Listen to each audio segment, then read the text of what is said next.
왜냐면 그 세대가 하잖아. 그래도 그들이 막 계속 공격받으면 이게 축소되는 되거든요. 축소되면서. 그러면 이제 어제 같이 일했던 동지가 그런 과정에서 결국 이제 마지막에 박헌영이 잡혔어. 재판을 받는 도중에 사건을 벌이잖아요. 미친 척 하는 거 아니에요? 똥을 먹었다고. 네. 근데 이게 미친 거야? 진짜 미쳤다는 얘기도 있던데요? 네, 뭐, 자살 시도도 하고. 예, 그러니까 이제 그게 너무 이제 고문을, 그러니까 지금하고, 그러니까 예전에 우리 뭐 80년대, 뭐 70년대, 80년대하고 또 다르거든요. 이때는. 뭐 일제 그 식민지에서는 잡혀가서 당하는 그 고문이라는 게, 물론 뭐, 그때 배운 고문 기술자들이 80년대에도 이근한, 김근태 네. 전 그 의원도 뭐 그런 거 당했지만 네. 훨씬 더 뭐 힘들었을 거고. 그러니까 그것 때문에 이 어떤 그 신경쇠약이라든가 그런 부분은 실제로 그랬을 수 있다. 그래서 그 병구석으로 나온 건데 그거를 뭐 미친 척 해가지고 나왔다 이렇게 얘기들도 많이 하는데 그거는 뭐 정확하게 알 수는 없지만 진짜 정신이 헷가닥 갔는지 헷가닥 간 척을 했는지 근데 그 병구석이라는 게 되게 정밀하게 진단을 하고 했을 텐데 그렇게 호락호락 걔네가 내보내주진 않는단 말이에요. 저도 그러니까, 이렇게 좀 찾아보니까 박헌영의 약간 성격이나 뭐 이런 것들을 봤을 때 연기까지는 하진 않았을 것 같아요. 연기는 할 수 있습니다. 일단 할 수도 있겠죠.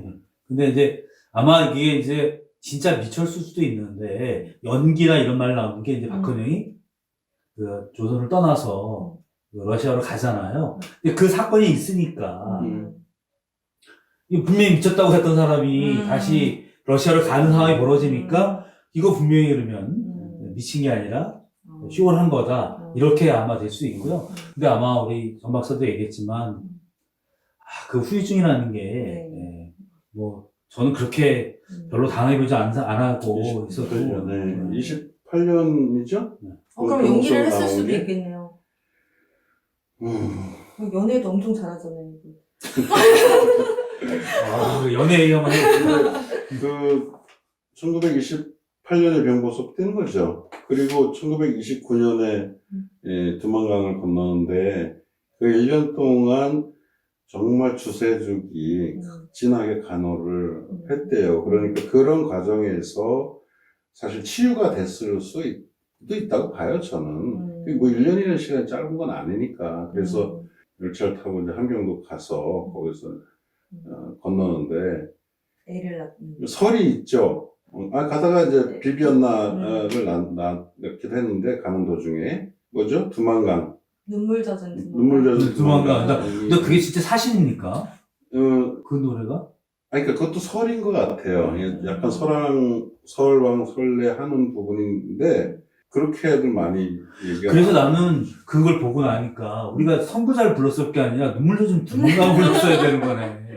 그죠? 근데 박헌영 스토리가 안 되죠. 노래가 너무 처지잖아. 노래가 너무 처져. 넌 가사가 너무 아까워요. 그게 그죠? 그래요. 아까 우리 연애 얘기하셨는데 뭐 사회주의자들의 연애는 아주 조선을 쩌르르 했죠. 그죠? 근데 추장 느끼기 어떠셨어요? 제가 딱 봤을 때 박헌영이 키가 되게 작고요. 외모도 또 전편의 한 여운형에 비하면 되게 잘생긴 외모도 아닌데 엄청 여자들이 많이 따르는 엄청 얼굴은 뭐 그런 대로 괜찮지 않아요? 생김새는? 키는 좀 작았던 것 같긴 한데. 얼굴은 모르겠어요. 그 고문 당하고 나왔을 때 사진을 보니까 완전 다른 사람 같고 그리고 안경 쓰고 있을 때도 조금 저는 잘생기게 보진 않았는데 그 안경 쓴 사람 폄하합니까? 아니 그게 아니에요. 그러니까 뭔가 되게 뭔가 미남의 얼굴 같진 않았는데 제가 볼 때는 이분의 지적인 면에 이 여자들이 끌렸던 것 같아요. 호남형은 아니죠. 호남형은 아닌데 엄청 미녀가 그 주세주 음. 그분은 그게 이제 어마어마하던데. 새 여자들이라고 하는 책에서 보면 이제 주세죽은 피아노를 가르치고 음악을 하고 싶었대요. 그래서 하고 대신 좀 이렇게 답답했던 거야. 여자를 악업하면. 그래서 이제 상해로 가서 음악 교사가 되려고 간 거예요. 그래서 이제 그때 친구였던 허정숙이라고 하는 허정숙, 네. 허원의 딸이 그 모임에 불러들더라고요. 그 신여성 3명이 그 세 여자에 나오는 그 주인공들인가요? 네. 네. 그래서 거기서 이제 허정숙이 그 주세죽에게 박헌영을 소개한 거예요. 근데 박헌영 그 당시 영어를 잘하던 뭐 이런 정도였는데 만났는데 이제 사람이 누구든 뭐 남녀였든 간에 어떤 것에 그 열정을 가지면 그 멋있음이 막 외모가 아니라 발현되는 것 같아요. 그래서 아마 주세죽이 네. 그 뭐 아까 박건영이 그 상해에서 임원군을 통해서 사회주의에 접했다고 했는데 그 허정숙이 바로 임원군의 애인이었고 네. 그래서 또 자기 친구인 주세죽을 박헌영에게 소개를 한 거죠. 나중에 뭐 다 결혼했는데 또 다 헤어졌죠. 그리고 세 여자 중에 하나는 고명자라고 거기는 또 이쪽 트로이카의 김다냐라는 거기에 이제 문제의 김다냐. 이름이 약간 이름이 좋지가 않아. 본명은 김태연이에요. 아니 근데 다냐 너무 예쁘다고 생각했는데 이름? 본명은 김태연인데 네. 우리 도이타는 김태연. 태연이가 이거 보겠다 또. 근데 다냐라는 게 저거잖아요. 우리 단련 주조하고 야구를 쓸 때. 그러니까 그런 단련 이런 걸로 아마 혁명가 이름을 정했나 쓰지 보고. 않아요. 그 당시 보면 그런 이름들 많아요. 네. 무슨 혁파, 그러니까 무정 뭐 이런 것도 그거죠? 네. 물결 파자 써가지고 혁명적 물결, 뭐 혁파, 이혁파 뭐. 그러면 전 박사 예전에 자기 가명 뭐였어요? 언제요? 뭐 어디든 가명 쓴 적 없어요? 그때 뭐라 그랬지? 야산이라고 했나? 뭐 하여튼. 네. 그런 이름이 있어요. 저희 친구 그 세용이 오세용이가 피무역이었잖아. 별명이었어요? 아니면 실제로 본인이 이름을 아니 뭐 주변에서 피로서 무력혁명을 이루겠다.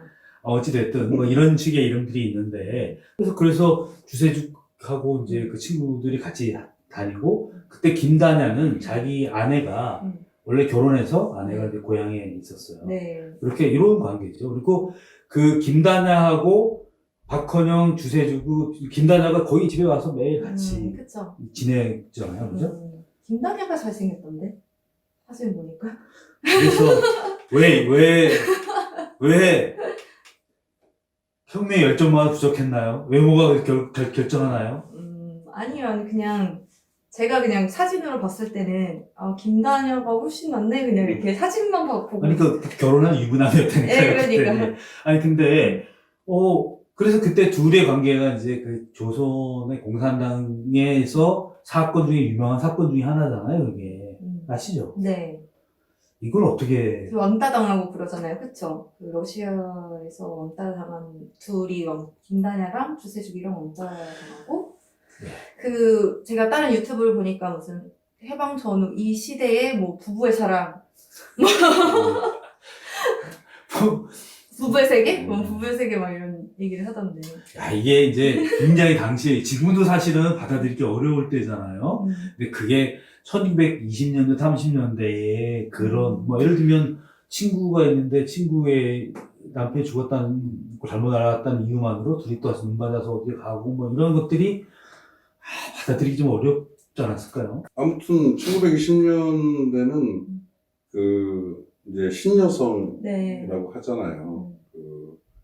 뭐 물론 일본 유학 갔다 오기도 하지만 이제 뭐 경성에서 이제 뭐 많은 이제 여학교도 생기고 그래서 신여성들이 지금하고 비교할 수 굉장히 이제 전반적인 건 아니지만 그 엘리트 신여성들 이 사회에서는 이 자유연애 바람이 굉장히 많이 불거든요. 그러니까 지금의 어떤 페미니즘은 저리 가라 할 정도로 자유연애가 하나의 붐을 이뤘고 그게 이 사회주의 쪽도 똑같아요. 예. 그래서 보통 이제 다 이제 커트 단발머리 하고 모던 걸. 예, 모던 거리라고 음. 했는데 이쪽 사회주의 여성들은 또 막스 걸, 뭐 레닌 레이디 뭐 이제 설명하세요.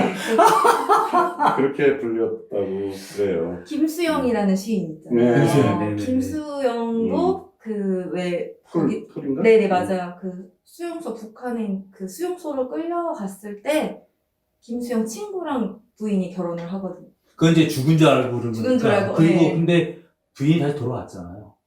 돌아왔어요. 다시 다음 돌아왔어요. 주세죽도 남편이 죽은 줄 알았잖아요. 예, 죽은 줄 알고 그러니까 김다냐라는 사람이 음. 나쁜 사람이라고 하죠. 그걸 숨겼다고 하니까. 막장 드라마. 친구의 아내를. 음. 그러니까 이게 이런 거야. 자기는. 김다냐가 그걸 몰랐을 리가 없죠. 없죠. 네. 근데 이런 거야.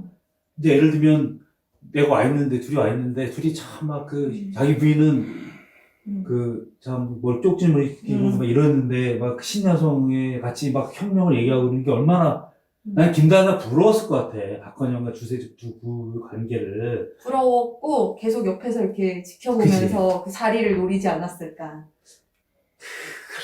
근데 거기에는 어쨌든 고명자가 있었는데 맞아요. 고명자가 1925년 조선공산당이 되고 나서 이 조선공산당에서 그 청년들을 선발을 해서 모스크바 동방노력자 대학에 유학을 보내거든요. 거기에 고명자가 가요. 그래서 거기서 이제 뭐 김다냐하고 이렇게 하다가 29년도인가 1929년인가 그때 이제 국내 파견이 돼요.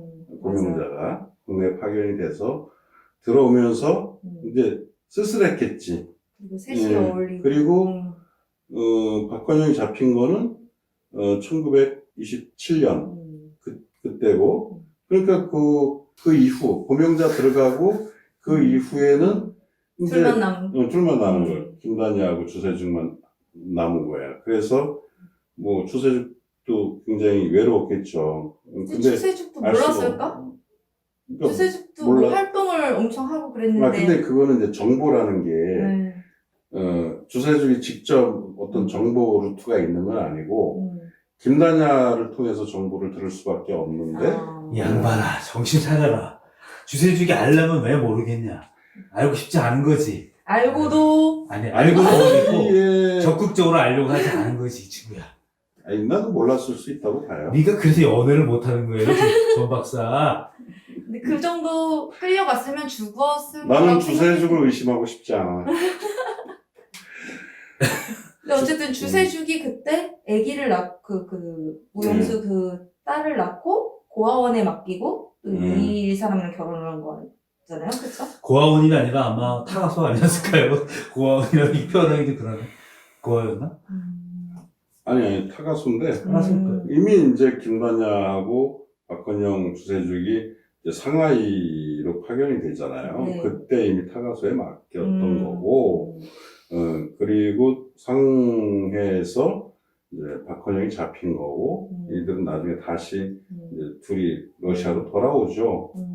근데 거기서 이제 결혼을 다시 하고, 비탈린가 뭐 애를 또 낳잖아요. 네. 걔는 금방 죽긴 했는데, 그런 과정에서 뭐, 어쨌든 그 비비안나를 기르지를 못했던 것 같아요, 직접. 네. 그러니까.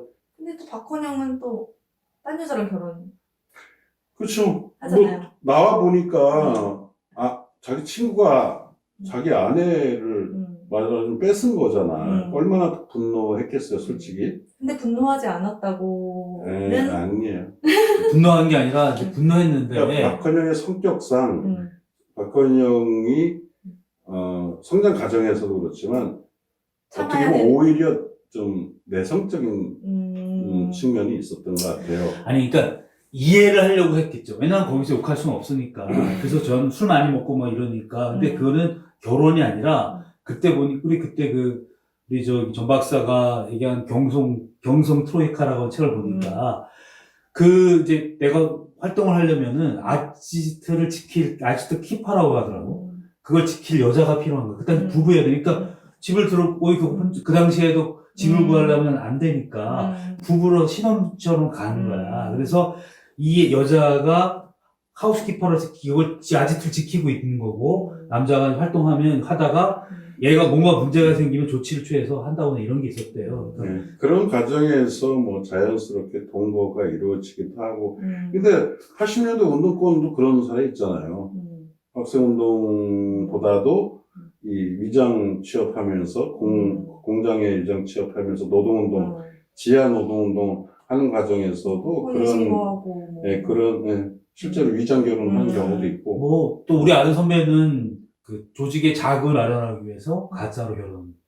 그런 사람이 많은데 책에서 나오고 나 놀랐어요. 그런 그러다 얘기가 옛날에 보면 있던 거. 뭐 사람이다 보니까 뭐 정분이 당연히 날 수가 있죠. 그러니까 사랑하지 않아도 또 뭐 육체적 관계가 있을 수는 있는 거고 뭐 그거야 뭐 사람이니까 뭐. 그래서 아마 이제 그 당시에도 그러지만 이제 좌익 계열의 어떤 그런 그 문란하다 뭐 이런 비판들을 많이 했던 것 그런 같고. 얘기 들어본 적이 있는 것 같아요. 운동권이 좀 더 물러나다 뭐 이런. 저는 이제 뭐 그게 그렇게 뭐 보편적인 현상은 아닌데 저는 뭐 사람 사는 데는 어디나 그런 일은 있을 수 있다고 보고, 그래서 그 박헌영이 나왔을 때 그 이관술의 동생인 이승금 하고 이제 그런 관계도 있었고, 또 나중에 뭐 정순년인가 한참 어린 또 거기서 태어난 아이가 스님이 원경 스님. 그래서 그 이승금이 빵이 돌았다는 거 아니에요? 저게 내가 바라지 했더니 저기 젊은 애랑 결혼해 이래서 그랬다는 거 아니에요? 이승금은 또 원래 이재유의 여인이었고. 아이고 복잡해. 또 김삼룡의 예. 이게 그러니까 나는 그 당시 혁명가들이 그냥 그런 사랑하는 것을 사랑을 하되 또는 뭐였든 간에 일체의 어떤 그 공건적인 어떤 관계에서 되게 자유로웠던 것 같아요. 저는 그렇게 이해해요. 여자분도. 아니, 그래서 뭐 옛날에 우리 그런 것들을 좀 표명하고 아니면 매도할 때 사랑을 혁명의 도구로 뭐 어쩌고저쩌고 이런 얘기도 많았잖아요. 대표적으로 해방공간에서 기억나요? 혹시? 무슨 오제도 검사 나오고 뭐 이렇게 할 때 보면은 그 여자 기생 나온 거예요. 김수임인가? 김수임. 네, 김수임하고 같이 얘기가 나오는 게 이강국. 이강국이 또 이제 이강국이 건준에도 있거든요. 경성 트로이카 다 이쪽에 에서 활동했던.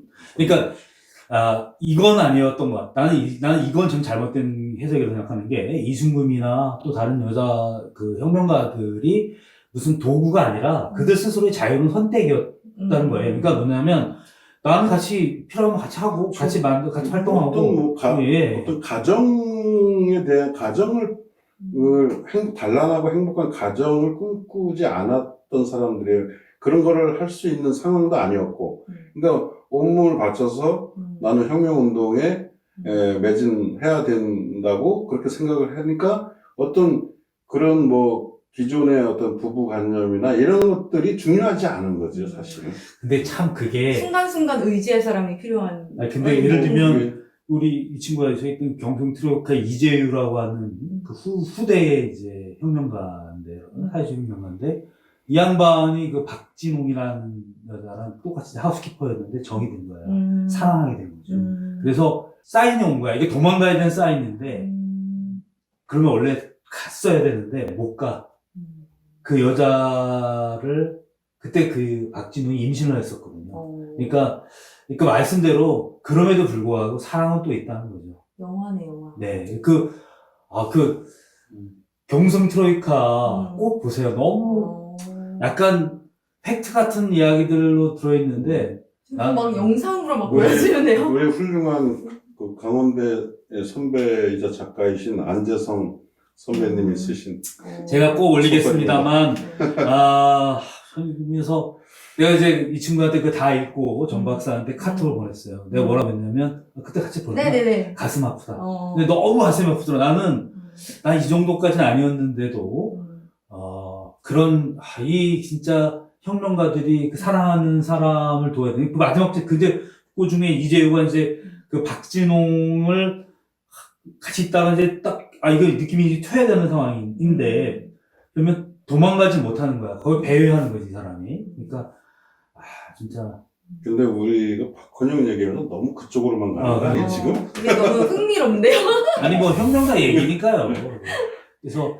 그래서, 김다냐와 박헌영과 주세죽의 그 관계는, 그건 막 그렇게 친구의 아내나 그랬니?